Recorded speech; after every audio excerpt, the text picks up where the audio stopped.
మీరు అన్నారు కదా ఇంతకుముందు మనకు 7 సెంటీమీటర్స్ 8 సెంటీమీటర్స్ వచ్చిన తర్వాత వచ్చేవారు, ఇప్పుడు మనకు ఎంఆర్ఐ పెరిగినాయి 2 సెంటీమీటర్స్ వస్తున్నారు అని చెప్పేసి. సో అంటే ప్రారంభంలో గుర్తించడం అనేది చాలా కీలకము త్వరగా నయం చేయడానికి.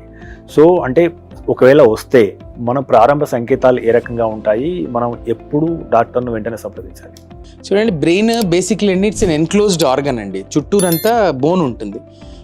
ఒకటే మేజర్ పార్ట్ ఏంటంటే బ్రెయిన్ స్పైన్ కనెక్షన్ దగ్గర ఫొరామెన్ మ్యాగ్నమ్ అనేది గ్యాప్ ఉంటుంది అనమాట. సో ఇప్పుడు బేసికల్గా ఒక ప్రెషర్ కుక్కర్ ఉంది. ప్రెషర్ కుక్కర్లో ప్రెషర్ పెరుగుతుంటే మనకు విజిల్ ఉంటుంది. సో ద విజిల్ పైకి వచ్చేసి ఆల్ ప్రెషర్ ఇస్ డిసిపేటెడ్.